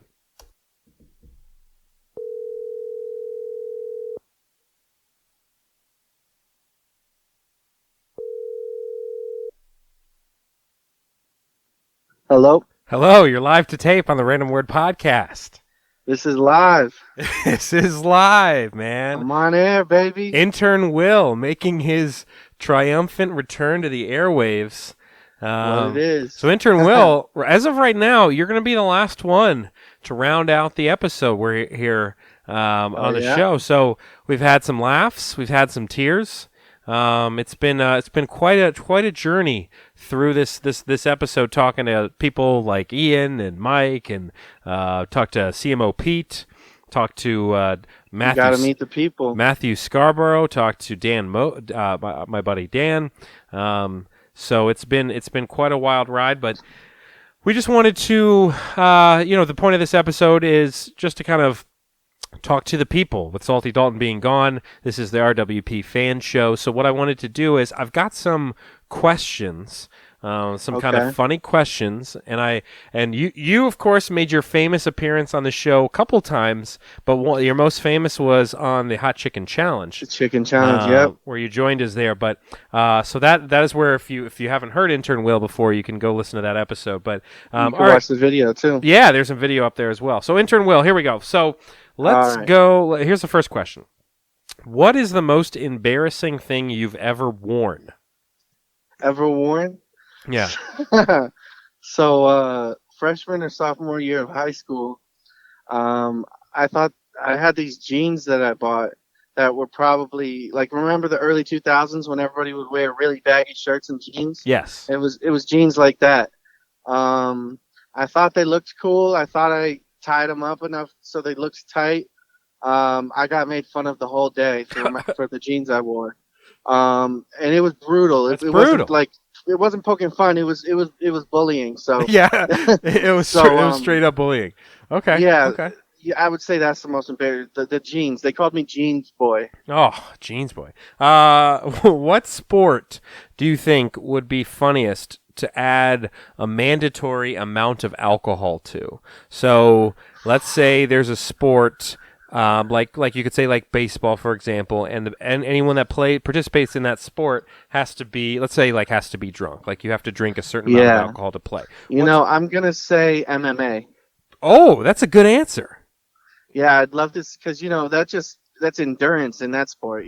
Yeah, No, that's a really good answer. Yeah, we had said earlier, Ian had said, I think, hockey. I had said like a 400-meter dash would be funny because people would be running in different directions and stuff like that.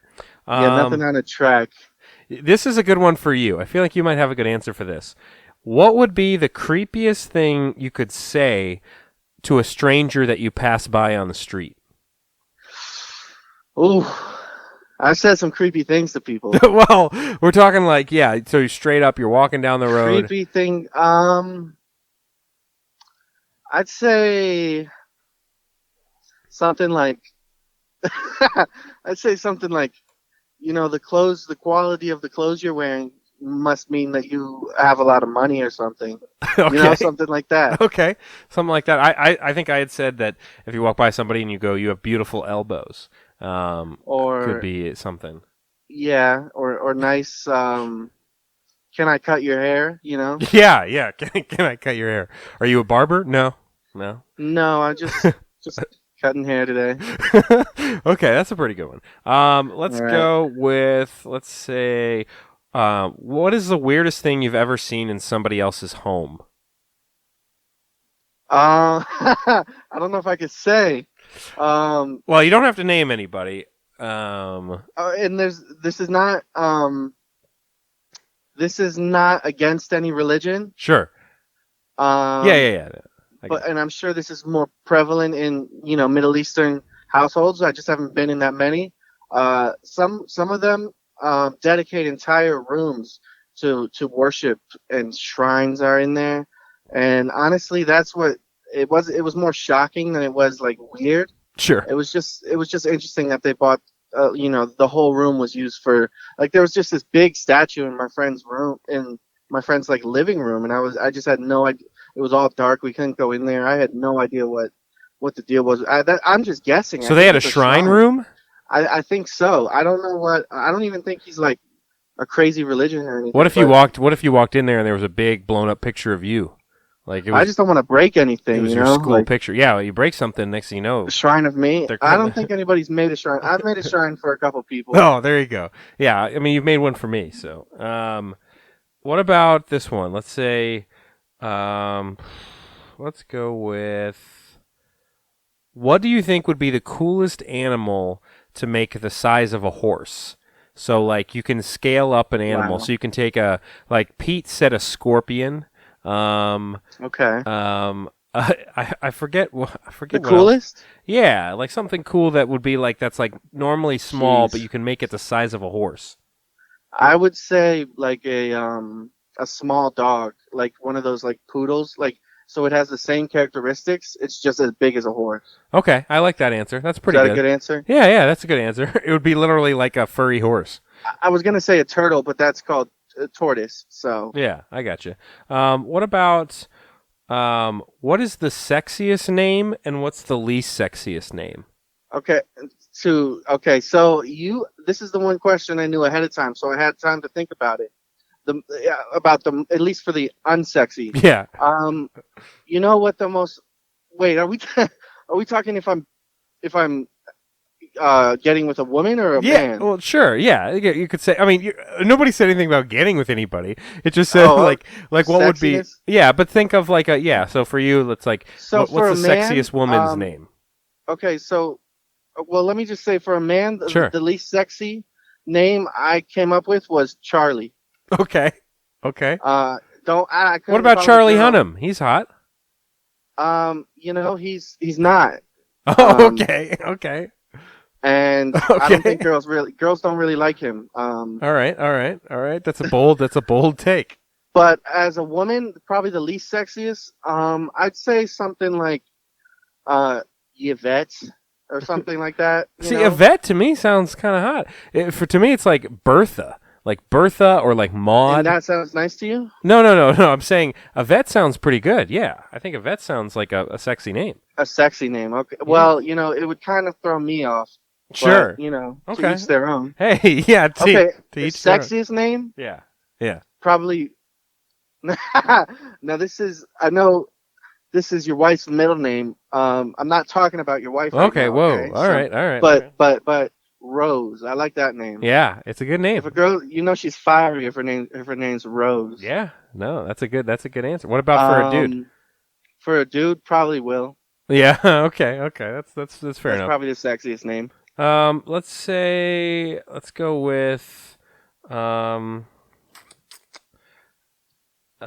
right. So this is kind of a weird question, but I've asked it a couple times tonight. So, let's say you die, and great. when you die, you're given the ability to inhabit a 12 by 12 foot square of space to stay in alone for eternity without being able to influence or contact the outside world. So, for example, in Are theory, the walls invisible?